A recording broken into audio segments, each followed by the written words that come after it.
Good morning, welcome. Thank you for everyone for coming today. Super excited to be here. This is my first time, so I'm excited to be joined by three wonderful panelists today. My name is Amanda. I'm a senior manager for Socios.com, leading partnerships in the United States. Prior to this, I spent 8 years in the NFL on the team side in the partnerships department, so I'm excited to learn as much as you guys about globalizing fandom through blockchain technology. So today we have three panelists who are going to help us do that. First, we have Max Rabinovich, the Chief Strategy Officer of Chili's and Socios.com. He oversees business and product strategy for Chili's, the leading blockchain for sports and entertainment, which powers fan engagement app Socios.com. He also white papered Chili's and leads conversations with all the professional sports leagues in the US. Next, we have Neil Joyce, the CEO and co-founder of the CLV Group. The CLV Group is the leading data and insights company for sports, media, and entertainment.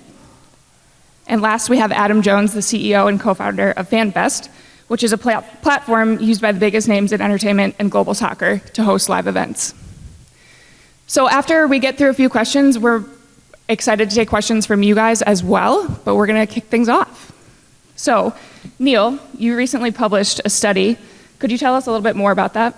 Sure thing. So, with the CLV Group, we published a piece of work called the Fan Relationship Index. The Fan Relationship Index was created to truly figure out the value exchanges required between fan groups and sports teams. Traditionally, globalization of fans has been limited to the optical metrics of shares, views, and likes on social media platforms, but also the fixation for sponsors through TV ratings data. And so we looked at the opportunity to figure out how do you directly monetize the relationships you have as a sports team with your fan bases. Some of the stats that we found were fairly shocking, and Adam and I have been talking a fair bit around how you can bridge the unknown global fan. The reality is over 99% of a sports team's fans are unknown to that sports team themselves, which might be shocking to some people, but it's not if you unpack it. So the analysis that we carried out started to look at how do you typically engage with a sports team. Only 1% of a global fan base can ever go to watch a physical live event. However, through the development of technology, streaming content opportunities out there, along with blockchain, fan tokens, and digital memberships, you can start to bridge that unknown 99% of an audience. So that was the initial hypothesis that we put together. But then we said, well, how much is this really worth? And how much does that differ from geography to geography as well? Because unsurprisingly, not all fan groups are created equal. Fans in the United States look very, very different from an attribute perspective than fans in Tokyo, for instance, as well. So we looked at different data sets to try and quantify the values of them across different digital propositions, but also start to think about what are the tactical steps that you can take to unlock those audiences. So I'm going to pause there because there's obviously lots of conversation we can have here around content and where blockchain fits into all of this as well. So that naturally leads us to Adam. Reaching this 99% of fans, how can we do that, and how does your platform help us do that? So, again, thanks for the time, thanks for the invite. What we found is, one, this isn't a new problem. We're trying to step into a void that, particularly football clubs, soccer teams for those stateside, have been thinking about for at least, a couple decades. Which is, how do we, at scale, commercialize, fans in places that we care about, like US, like Asia. They've thrown a lot of stuff against the wall, and I think we've seen such rapid adoption of Web3, because it is fairly effective actually at commercializing the individual fan at scale. The key, and we almost think about it as a new form of just fan membership. The key is how can you add as much utility as possible to almost start to bridge the remote fan into the in real life experience. And so that's what we've really focused on at FanFest. It's really becoming the market leader within the sports entertainment industry around membership gated, token gated, interactive entertainment experiences that are often hosted by fans' favorite influencer creator in their local language, that then teams can use to drive conversion to increasingly fan token mediated memberships. But ultimately start to unlock the commercial potential in these key overseas markets. In addition to the teams actually wanting to reach the fans want to reach the fans and create this community together. So that's perfect. Absolutely. Yeah. I mean, we've gone beyond the the era of likes and follows as at least the fans' definition of engagement. They look at new media, so to speak, social media, esports. They see that it's not just about consumption of content, but actually being participatory, being able to influence the content.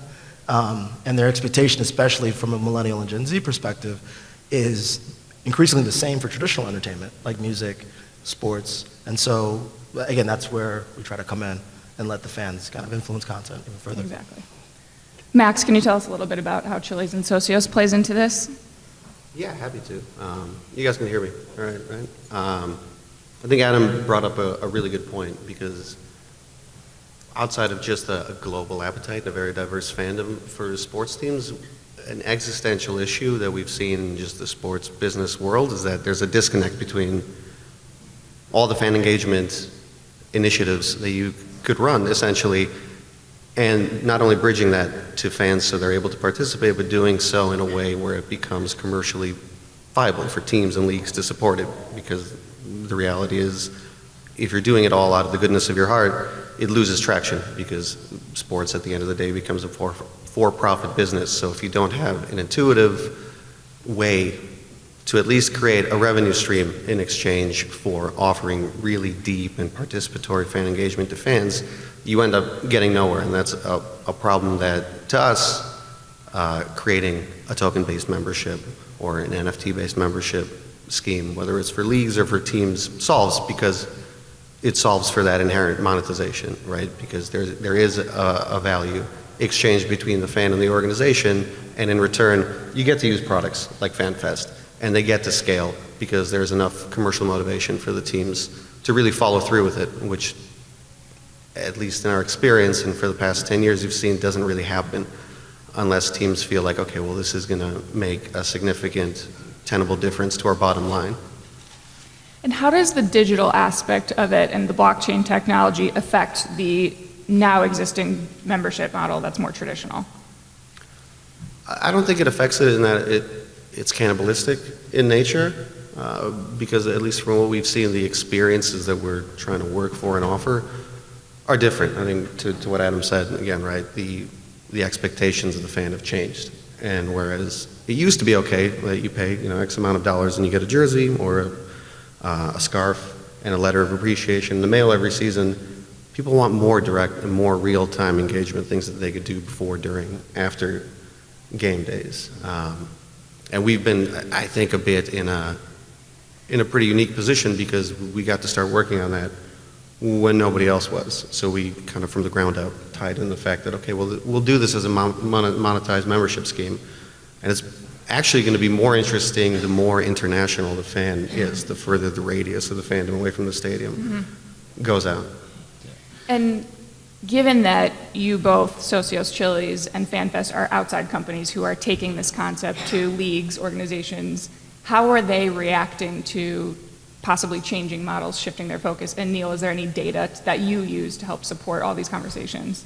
Yeah, it's 100%. I think to expand even further, Max, on what you said, is traditional membership programs in sport have been based upon ticketing programs, right? So they only appeal to that 1% of the audience. So unlocking the opportunity to really capitalize across global audiences with different propositions, which are based around fan preferences. They want to engage. A lot of the insights that we carried out was fans, there's 60% plus of all fans are more likely to buy a jersey if they have the opportunity to customize that jersey. Right? That's through digital engagement and interaction that you traditionally won't get through a ticketing program. So that's just one example of the opportunity to increase that audience pool. Also, going back to some of the things Adam was saying as well, is like we're trying to access new audiences. Right? It's content needs to be cut in different ways based upon fan preferences, the way they want to consume that data, but also what are the added value pieces that fans now need, want, and expect. Right? We're highly educated as consumers in other industry verticals with the engagements we've had there. So we take the entertainment industry, for instance, with the likes of a Disney or a Sony PlayStation, heavily led with engagement direct with them. The whole way that sport and media and entertainment are converging means that these new membership programs have to follow suit. Actually, creation of utility is going to be like the absolute minimum piece that needs to be established here. Just to close on that, I mean, your question was, how do teams react? And in a way, the most common reaction is kind of a breath or a sigh of relief, right? It's like they've already made, again, they know the problem statement pretty clearly, and depending on the sport, they've been trying to tackle it for a while. When you come to them and say, you know, that membership scheme, one, we can enhance or new tech, but like we can make that finally work. Those sponsors that want to go international with you and target these other, we can, again, through these engagement experiments, we can make all these pieces, all these assets that the teams have already invested in, again, which include fan monetization schemes, which are increasingly token enabled, sponsors that want to go internationally, merchandising, they want to dabble in live shopping. Like they see these trends, but it's not in their core competency. And then also they have this love-hate relationship with kind of Web2 legacy platforms. Their audience is there, really hard to make money. Right. And so you come to them and say, hey, here's a solution that actually makes all the pieces work together to finally unlock value in a way that you control. Breath of, you know, fresh air. Yeah, yeah. Most people we talk to. And have you found that teams are slower to adopt this concept just because it's new and uncomfortable and there's a lot of buzzwords, NFTs, blockchain, like things that people are kind of slower to understand? Yeah, I mean, we found that for sure to be the case. It's a very easy one. It took us years even starting out in Europe. The first year we were even alive as a business was just education, right? We needed to set ourselves up in a position where we would have the privilege of working with these teams, because when you go and knock on the door, you know, to a Serie A team, to an EPL team, to what Adam said, no clue, right? You get blank stares and what is this? How does this work? So you really have to approach it as, listen, the technology doesn't matter if you're approaching it from a position of we're just trying to enable infrastructure that makes all this work for you, right? The incorrect approach is just to focus on, oh, they're tokens, they're cool. Yeah. And that's why you should care, because it's not why people should care. They should care that, hey, this is a solution where, you know, you keep telling us that you have 400 million fans in Asia, for example, and yet every single team or league you ask, well, okay, how are you engaging those fans? How are you creating a strategy to get even, you know, 50 cents, $1 per season on average from every one of those fans? They don't know. They don't know, because the status quo is social media, right? It's free initiatives to engage those fans, and those, you know, like we kind of noted earlier, they tend to die on the grapevine because there's no follow through, because at a certain point it becomes very work intensive to keep those up. Yeah. Adam, is there any successful activation from your side that you've seen that you were like, this is work, this is what I use to talk to teams, or like, tell me about one specific time? Sure, and I think it actually links to the last question, which is how do you, quote unquote, kind of convince teams or get them on board or get them to move quickly? It's by showing that fans love it, and especially their fans love it. So over the past couple of years, we've had really successful experiences with Paris Saint-Germain, where they've used our technology to create membership-gated and increasingly influencer-led pre-match, halftime, post-match shows in, you know, English for the American audience, Spanish for LATAM, Portuguese for the Brazilian audience, Arabic for the Middle East, right? So almost give scale to their existing content strategy. They can never produce a full kind of pre-game show or halftime show specifically for these audiences in traditional means. But with FanFest, they've been able to do that, turn actually some of the power over to the fans, so nominate kind of the biggest fans in the region and turn them into micro-influencers. Again, you zoom out, like, what's the point? It's about utility. It's about adding meat to the bones and adding real value to these remote fans and making them feel like they're a part of what's happening in the stadium.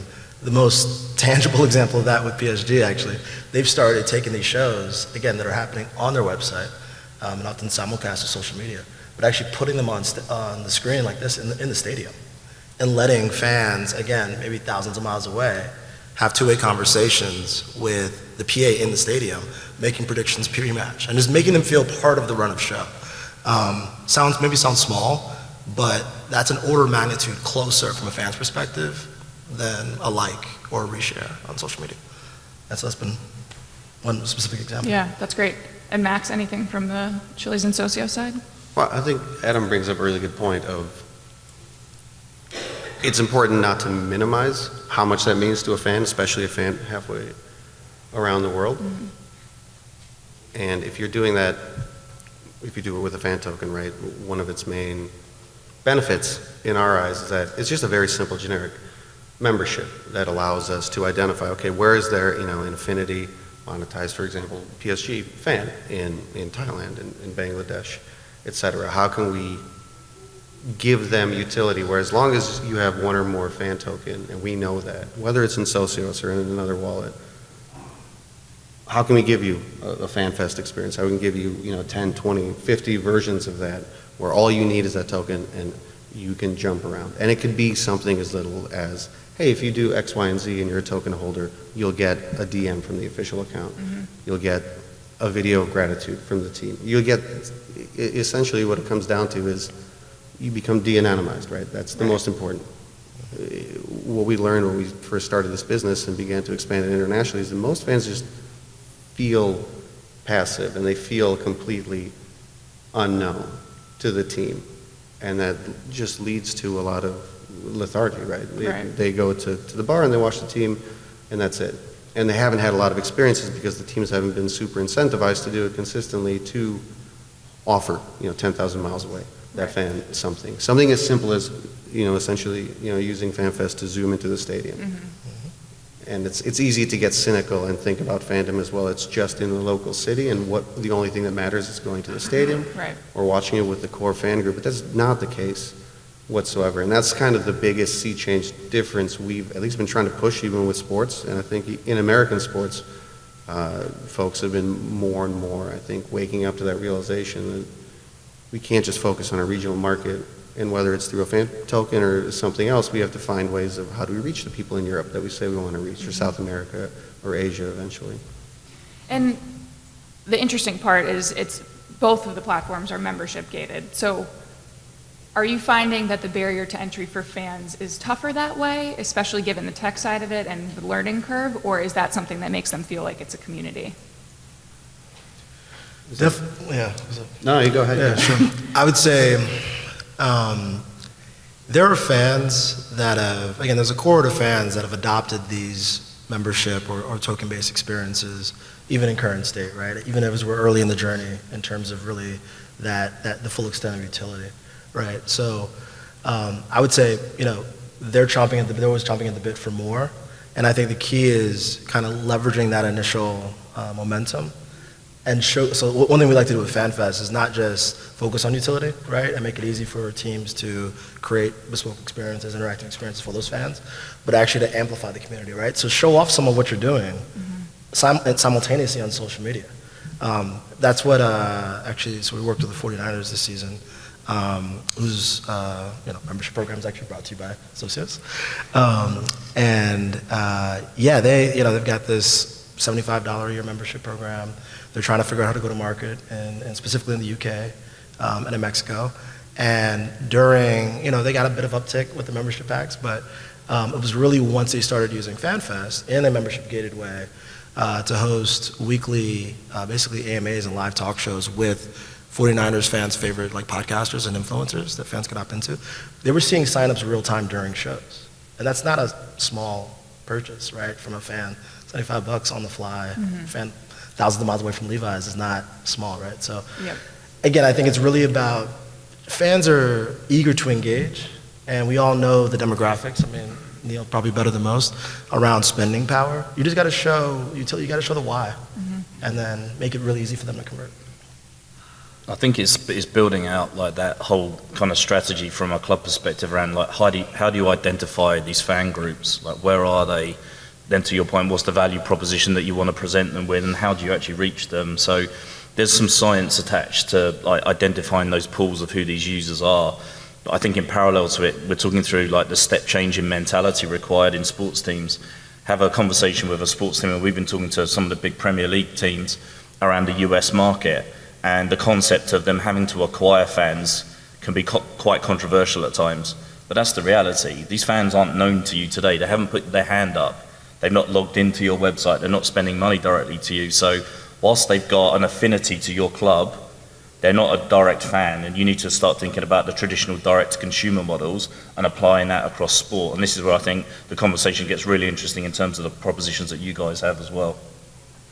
Yeah, I agree with that. in a lot of ways, I like to at least think that Adam does the hard work, because the reality is if you come up with an idea like just a token-based membership, the reality is we had to build all the infrastructure around that, right? That's why Socios came to be, because it would be cynical to just say, hey, we're minting a PSG token, and then that's it. You let it fly, what does it do? Well, nothing, right? Inherently, it's just another token. The only reason it has value outside of the fact that, hey, this is a very lean way to plug a membership experience into what you want is if those things actually exist, right? Adam has FanFest. You can token gate that because you already have an inherently monetized community of a conduit for value exchange from the fan to the team. Why is that valuable? Well, because you can use it in FanFest. Because very easily, through just a simple, whether it's wallet integration or just an API integration, you could plug that into 50 other things that, to what you said, a European football team could use to actually not just, further engage, quote unquote, American fans, but turn them into direct fans, offer them viewing experiences, offer them commercial merchandising experiences in a way where they feel like they're coming at it from a position of privilege. Because all they have to prove that they love PSG is, well, I have the token, I have to plug it into the wallet, and that's it.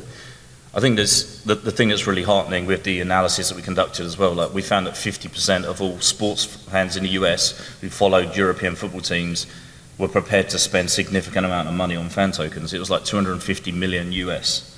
The demand is there for these products and offerings. It's now about how do you find them and how do you actually reach them alongside all of that. Mm-hmm. Neil, I want to go back to what we were talking about with speaking to leagues and what the future looks like. You recently published a study where you said there was close to, I think, $700 million on the table for EPL teams in terms of revenue potential for digital streaming platforms. How did you find that number, and what does that tell you about the future of this business? Yeah, good question. So we looked at 5 different markets, first of all. So we looked in the UK, we looked at Spain, we looked at Italy, Brazil, and the US were the core international markets. What we did, which is quite different to where a lot of other companies have gone, so traditionally people have just done surveys, like a sample size or a panel not much bigger than us in some cases as well, to indicate just how big the size of the prize is. We go beyond it. So we've been able to aggregate a lot of social media data. We have included some survey data. So we want to know, what's your passion? Sport presents real passion other than other industries. So how do we capture passion? How many teams do you support, follow, tweet about, engage with? How many are favorite players? What other brands do you engage with as well? We then pull that back into looking about reference data. So either from a credit bureau or a big Experian type of company which says, this is the face to the name of the people that you're really looking at. And then we looked at a lot of transactional data as well. So we don't want to limit this to being self-reported, because we all know that at times we may extend the boundaries of what we say. So for instance, I'd love to respond in a survey saying I'm 21. Unfortunately, that passed me by a little while ago, but that happened. So we don't want to limit the accuracy of what we did. We want to look at this whole global viewpoint of the data set. So that's the theory behind how we pulled all of the data and the insights together. The spend data was really important, because where you spend money today is quite good you've got the ability to spend, and you are spending money in these areas as well. And then you start to look at the level of engagement you've got with different partners and different brands in other medium channels as well. When you're all speaking to leagues and organizations, what do they tell you about the future of fan engagement and how technology is going to play into that? Forget the immediate right now using your platforms, but what about the future? Are they looking into these things? Are they taking them seriously? I mean, at least from our perspective, one thing I've seen that's becoming increasingly, at least more overtly important, is everything that Neil's tracking, the data. They're hungry for data. I would say the majority of teams and leagues, especially in the US, when we speak to them and I ask them, well, what is your interest in fan tokens, right? There's a lot of different membership layer experiences in American sports. Why do you guys care about it? And they're like, well, you guys seem to have a really data-rich environment that's going to let us learn about our international fans, which is something that they don't have. And it's something that they value, I think, much more highly than they did even 5 years ago, even 3 years ago. I think that's only going to get more and more important to them until they can segment down to the person, right? Eventually, that's the kind of promised land of knowing every single NBA fan, NFL fan, everywhere, where they are, who they are, what team they like, and so on. Well, I think one of the unique enablers of Web3 is this new take on first-party data. So one of the things that gets us really excited is, yes, of course, we want to build these rich profiles of how clubs, fans are consuming entertainment, again, who they are, et cetera. What we find really interesting is as a byproduct of putting this on blockchain is you can begin to, tell the Yankees, for instance, not just who their fans are, how they consume when they're consuming Yankees experiences, but when they're consuming Lakers experiences and other entertainment properties within kind of the network of partners that are leveraging, like as FanFest, right? And so that's where we really get excited. It's about kind of those kind of the next order, second order impacts of decentralized kind of fan token mediated membership scheme is like by putting this in a place that is technically readable by anyone. I mean, hypothetically, you could create a model where companies could build on top of that graph of data, of engagement data, of how fans consume, to build entirely new experiences, and actually not just within sport, but even beyond. So the joke I always make is the biggest Arsenal fans who love Beyonce that happen to live in Paris, which is me, by the way. But there might be a company that would love to know that profile of user and has an idea. And so by by pursuing a kind of Web3, enabled approach, it's not just, first party, you're still getting first party data, but you get these almost the network effects you traditionally get from a third party network. Right. I think it's a really good point, actually, because there's been multiple leagues that have asked us, even in the U.S., when they ask about data, their first question you would think is, well, how can we reach other people?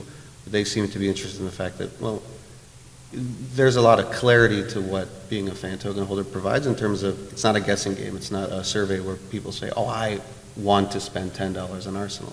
You can just go up and look in the wallet and say, well, yeah, Adam is a Chicago Bears fan. So what other international teams? It's like, well, he has a PSG token and a Barcelona token. He's got 6 of those, and here's his engagement pattern for all those other teams. So to what you said, yeah, you can layer it on top of each other, but you also don't have to work off of assumptions.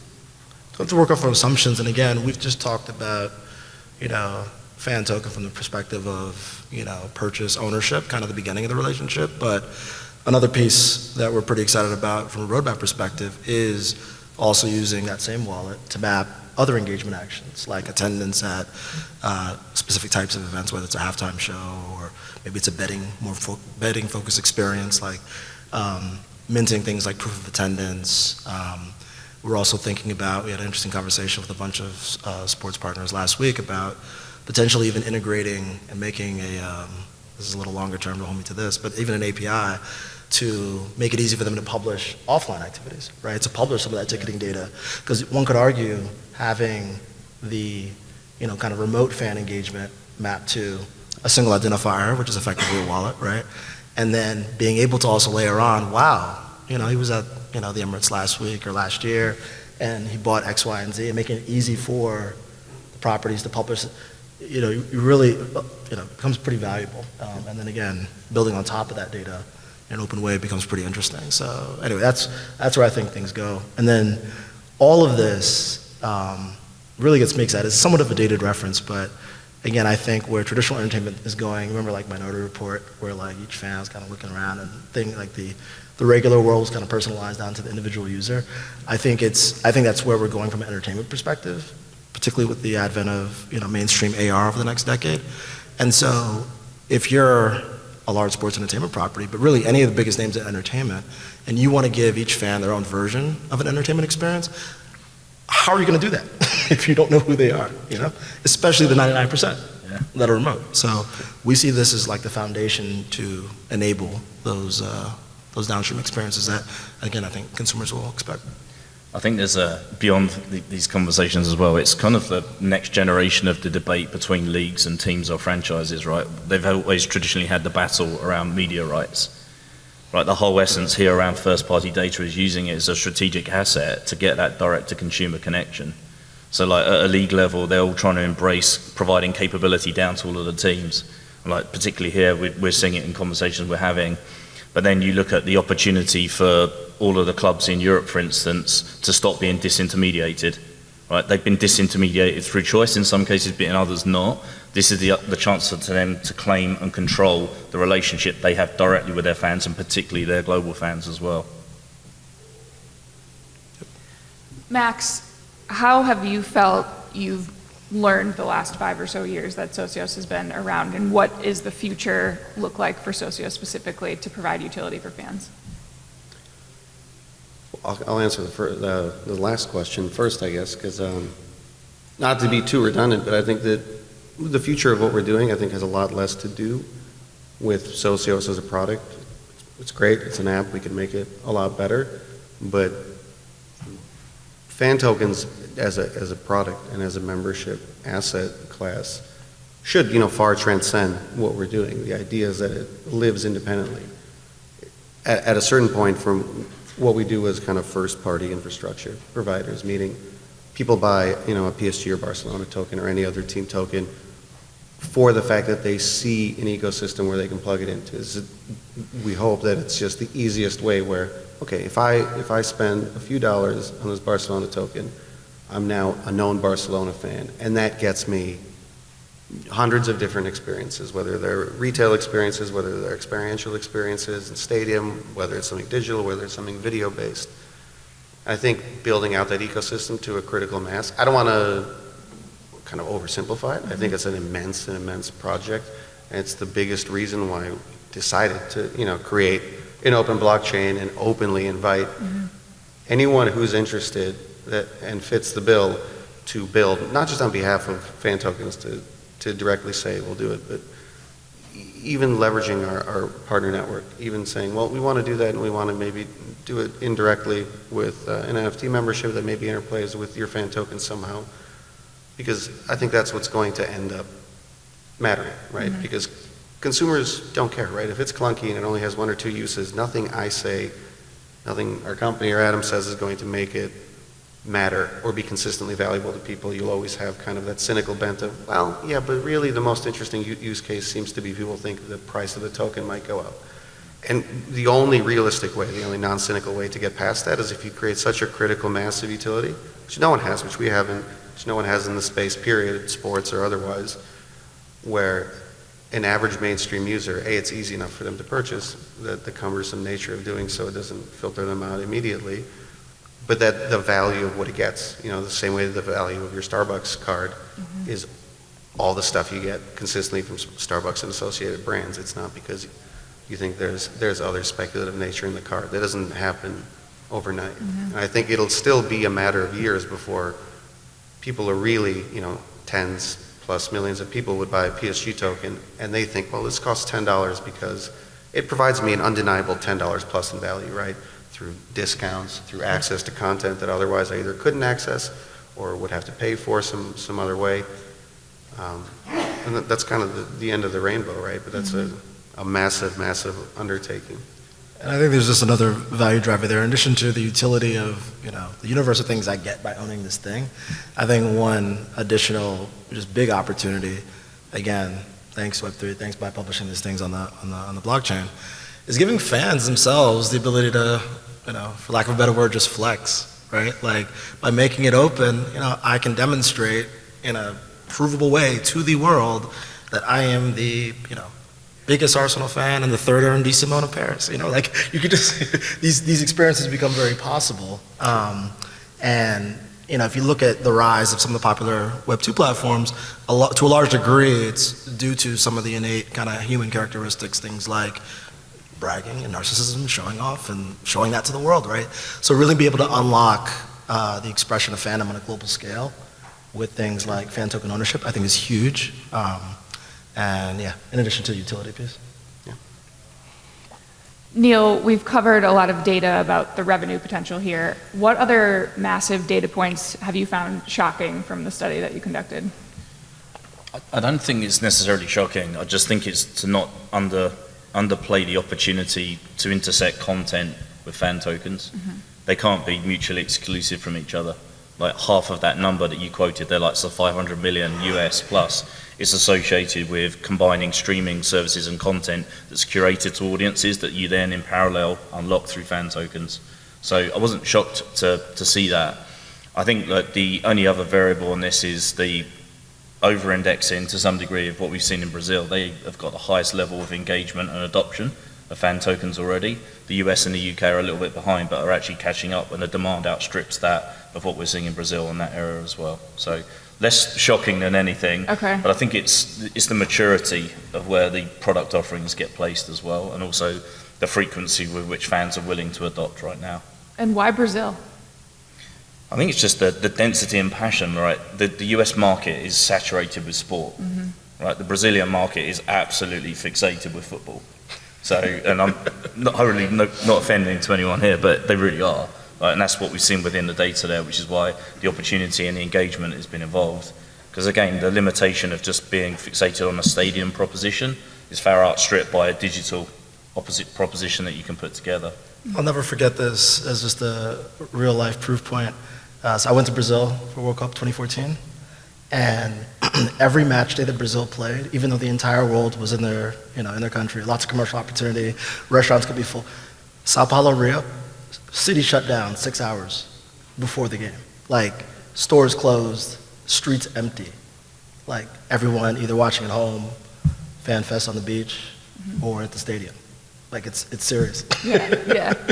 It's that really drove it home for me. Real fans, yeah. Real fans. Have you both found any particular market has been a driver of both of your platforms, our platform?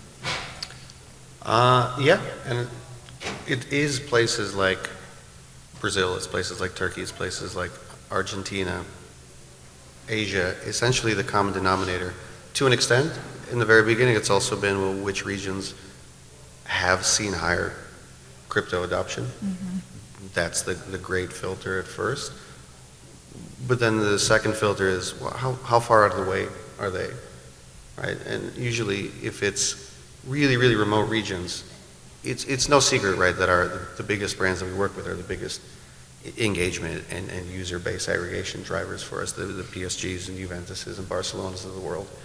And the uptake we've seen is in regions where those teams have no effective presence, right?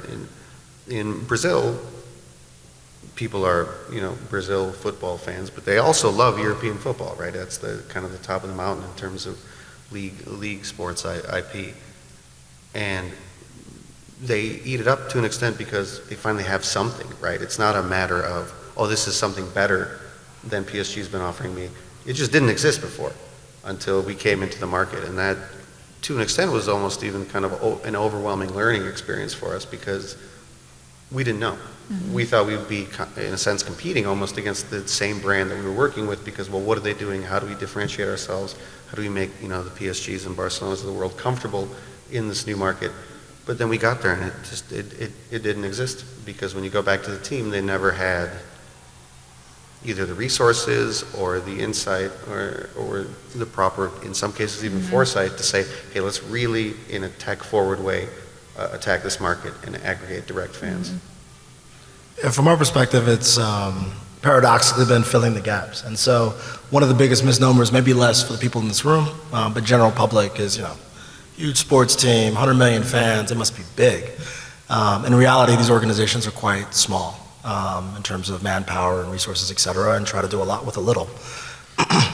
One of our first areas of collaboration with the Socios ecosystem was helping some of their Serie A partners actually pursue new growth opportunities in a region that they want to invest in but don't have necessarily the scale from internal media operations to really attack, which is Middle East, right? And so the two Inter and AC Milan playing a Super Cup in Saudi Arabia wanted to use it as an opportunity to drive growth in that region and identify more fans in that region, begin to build that base for themselves and their sponsor partners that wanted to go live. And the reality is they've got an Italian match days experience, they probably have English match days experience, but they don't have the internal scale to go after that. So they use FanFest with a focus on providing utility for new token holders, but use that to host pregame, halftime shows, 3 match days leading up to this big Super Cup to give away tickets to token holders that participated in the shows. But there was inherent value even without the giveaway. There was finally live interactive content, in this case for Saudi fans, hosted by a Saudi sports reporter And with participants with actual Inter and AC Milan, respectively, Saudi Arabian fans, like in local language, completely authentic. Like there was just inherent value in that fan experience that, and then the ticket giveaway was kind of the gravy on the top. So it's helping these sports entertainment brands really scale up in areas where they want to unlock value but just don't have the capacity to, has been a big driver. So again, Brazil's been a big one, Middle East has been a big one, and then obviously Asia. And Neil, we're talking about, target markets and what might be successful. Do you find a particular age group or market as the biggest opportunity, or is that really truly customized by the club and where its fans are? Yeah, good question. We've looked over the last 3 years at different markets, and there's 3 that have really popped to us right now. The US market is the number 1 market for European football teams to try and penetrate right now. There's various macro level factors, right? 1, the next Football World Cup is going to be here. 2, the whole mass and population size around a lot of the UK teams and having good affinity with US sports teams as well. We've also seen increased emergence of investment from US private equity companies into the Premier League as well. So there's obviously some data behind that they're looking at of how they can look at monetizing. So the US is the number 1 market that we found with all of these things, and it's more of a race to go and acquire who these fans are going to be over a period of time. Mm-hmm. Outside of it, we've done some work in the Middle East actually quite recently. So on the back of some of the examples you looked at, a lot of this was to do with the game between Messi and Ronaldo's teams over there, and we got some really interesting insight where like Messi's fans love football and they love hip hop and they love FIFA, the game, and then Ronaldo's fans, they love reality TV shows and they like pop music. So there's a very different skew to those audiences around it. So the Middle East, there's 400 million people. We haven't been able to quantify just how valuable it is, but in terms of reach and scale, mm-hmm. the demand is there, and that's going to increase in that area. And then outside of like the maturing spaces in terms of LATAM as well, India is the other market, particularly with UFC and WWE audiences in those markets. We found like a strong level of overlap and demand. Mm-hmm. And I'm going to put you all on the spot. In all of your research conversations, is there one team or organization that you feel like truly reaches their global fans and does a good job of it? That's a hard question. It is a tough question. Yeah. It is a tough question. You realize these are our partners, right? I do, yeah. Okay. I noticed the LA Rams are sitting in the crowd as well, so no pressure. The LA Rams are here. Yeah. That is true. So, honestly, and it's not just out of the spirit of trying to be tactful or politically correct. I don't believe any of them does, and I don't think that that's a bad thing, mm-hmm. because I had this discussion years ago with a tech entrepreneur who kind of threw shade a bit at the sports world, because I said, if there was any company that had the user base that any of these teams or league has, and they were valued as low as these teams or leagues are with that many users, all the CEOs, the entire C-level would be fired, the board would be up in arms. Mm-hmm. So I think everyone's much further away from that goal of actually reaching and, to be honest, monetizing in a fair, kind of transparent, correctly value transitional way all of these fans, because you're talking about the majority of the entire world. Yeah. Football, more than half of the people in the world are fans, right? Yeah.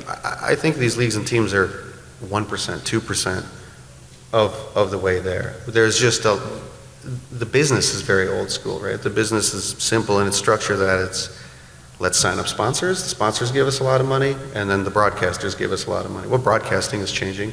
Sponsors reach a cap at a certain point.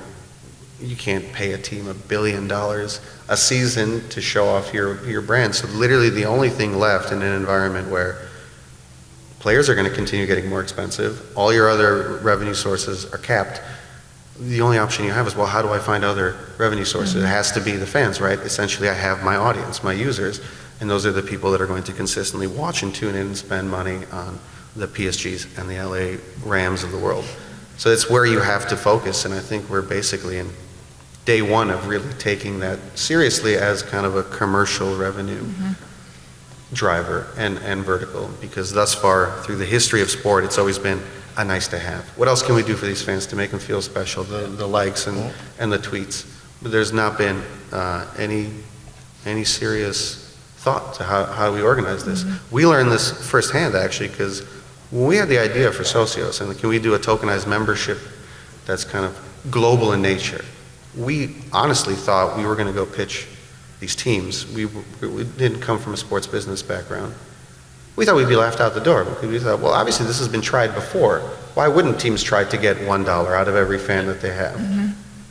And when we did the pitches, the teams looked at us like, oh, why don't we think of that? Nobody thought of that. And we, to an extent, were like, yeah, it's a giant gap that no one's filling. I think it'll probably become much more, and not even in the scope of Web3, become much more competitive in the next 5 or 10 years, because I think that light bulb is going to switch on for a lot of folks, and a lot of folks who are honestly a lot larger than us as well. Sure. I think you've got the ownership point I was making around private equity money going into the Premier League as well, and like the returns that they're likely to want to expect out of this have to come from the globalization and monetization of fan bases. I think it is very much at day one at the moment. We've done some work with a Premier League team who, one of the 2 or 3 that are up for sale at the moment, where we've helped them understand that they could add up between $1.5 and $2 billion of enterprise value if they monetize even a small proportion of their fan base right now. So they're investing from a resourcing perspective to bring external resources in-house, because they know that this is a race to the point around hoovering up that global demand, because everyone has some level of affinity to soccer, but they haven't picked a team right now, and that's a US stat that we've been able to pull together as well. So I don't think, directly to your question, anyone's capitalizing on it, but I think the recognition from a resourcing perspective of how important this is, along with the ownership changes that's going on in sport right now, is actually going to provide the final catalyst to scale this all out over the next 2 or 3 years. Yeah, I'd echo both points. More simply, no. But I think in addition to, things like, the strategy tax, legacy business models versus go forward, et cetera, the enabling technology is just coming online. And that's a big piece, right? Mm-hmm. So the ability to truly commercialize fans in hundreds of countries at scale, and create like utility associated with that actually makes sense for a fan that may never visit favorite team stadium. Like, you break that down, right? Part of that is, Web3 and tokens. Part of that is, which is just, a universal currency.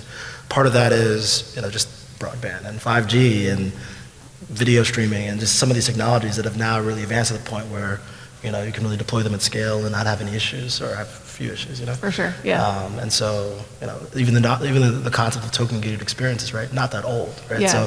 So I think part of it is the industry waking up to the opportunity, COVID being an accelerant of that. I'll never forget, pre-COVID, I'd go to panels and respectfully, you'd rarely hear, especially at the league level, like NFL talk about international. It was like US, 100 million fans in the US. I'll never forget, I think it was December 2021, press release. It's like, our next 50 million fans are coming from outside the US. It's like, whoa, mind shift. That's a change. And so I think it's a combination of factors. But the technology piece and it coming online now is a big piece of that. It's an excellent answer by all 3 of you. Before we go to audience questions, I want to make sure, is there anything we didn't cover today that you feel is important for people to know about the future with blockchain technology? I think we could probably ramble on about that for 6 more hours. So I'll just stick a point minute. in it. No, Nothing. it's better just to stick a pin in it. Okay, great. Anything from you, Bill? All good. Perfect. Any questions from the audience? Please feel free.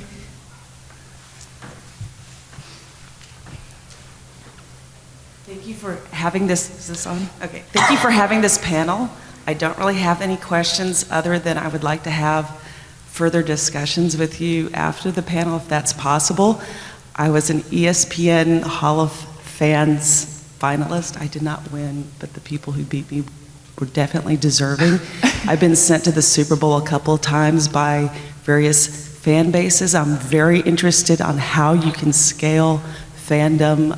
The fandom that I'm a part of is NFL fandom generally, and the Houston Texans specifically, because they're the first NFL franchise that went from the message board era to our current era, which is what you guys are talking about. And I'm interested in the possibilities of this, and I'd like to really pick your brains a little bit more about how to scale that so that the processes work after I'm long dead.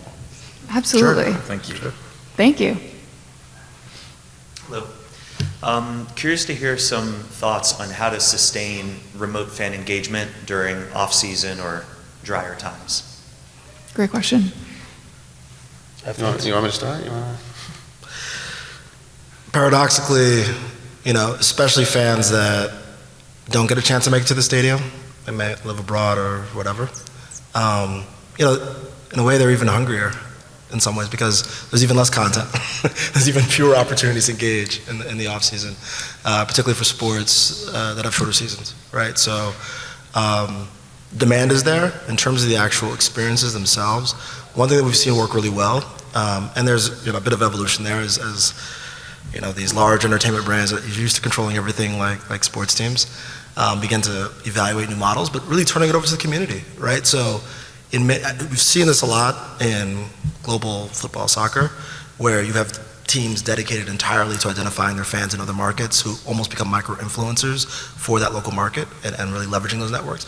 Turn the power over to the fan in a curated way, in a controlled way, in a moderated way, but in some ways, they know their local community better. They go to local bars. They know other fans like themselves.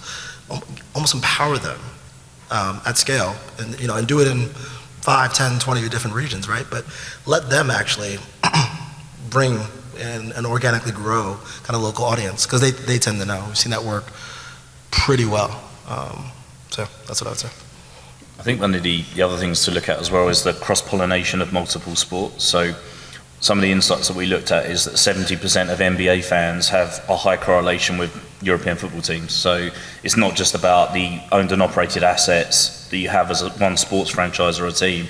How do you cross-pollinate that? And it's not always the same case of engaging with those audiences in the typical places. You learn a lot more about who your fans are when they're engaging elsewhere. So stronger partnerships, creating a stronger ecosystem proposition is the way to really tie in to that virtual or that remote audience as well. I'm going to answer this just as a fan. Maybe it's not as self-serving as it should be, but to me it's a content answer, right? I think there's a huge amount of interest, especially with international fans, of the players, of the off-season dramas. Okay, how are these teams dealing with the results of the past season? What's the work through the off-season leading into the next season? Honestly, even shows that did this top class like Hard Knocks. That's what I cared about. I wasn't a core NFL fan.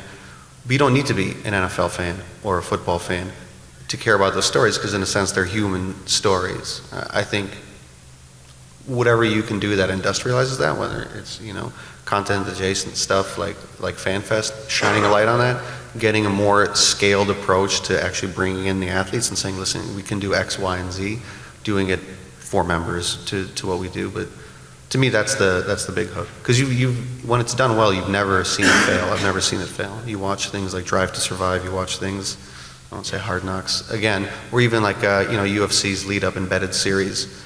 That really, really speaks to people, right? Because you get the human story. And people that live on the other side of the world from a team, they care way more in our experience about the specific players than even about the team, right? People are Ronaldo fans. They're Neymar and Mbappe fans. And if Mbappe goes and leaves PSG, those fans aren't going to say, well, I don't care about him anymore. They only care about him. So yeah, that's my thought, at least. Thank you, guys. Yeah. Thank you. Thank you for your presentation. I'm Kay, and I'm in charge of a new business development for an independent baseball league in Japan. And even in Japan, small sports teams are starting to use domestic blockchain service like Financial. Do you know Financial? Mm-hmm. And you mentioned the Asian market, but what do you think about the Japanese market for your products? And what are the main barriers to entering the market? Sure. Well, we have, even me specifically, have spent a long time getting into the Japanese market. As you know, unlike the United States, for example, there's very clear regulation and regulatory channels in order to whitelist and be approved for fan tokens. We're near at that point. It'll likely come midway through this year. First officially licensed regulator approved fan tokens listed on Japanese exchanges. Chili's, our network token, is actually one of only about a dozen cryptocurrencies that's officially regulated and allowed to even be sold to the Japanese market, but it's kind of, in our case, a good news, bad news situation because we work directly with the government to launch the product, but when you work directly with the government to launch a product, it takes a time scale of years as opposed to a time scale of months. And our first order of business once we launch first our international IP through all the regulated exchanges and through a Japanese facing version of Socios.com is to then onboard the big Japanese teams, right? The J1 teams, the baseball teams, and so on. Because there's been demonstrable hunger from Japanese audiences. The first, let's say, kind of viral moment we had as a company when we launched Juventus, over 50% of the people that bought those fan tokens and voted, they were actually Japanese users. I hope that answers your question. Thank you. Yep. Hello, I'm Logan. I'm a student at Davidson College. And first off, thank you. This is extremely fascinating. And Max, the point you brought up about how you feel like teams are like 1% there, they're still kind of waking up. And the data point about how 99% of fans are remote. What steps do teams need to take? Because the data's there, and it seems that, what do they need to do to get 5%, 10%, 50% closer? What steps do they need to take to kind of wake up to the data that is present? Yeah.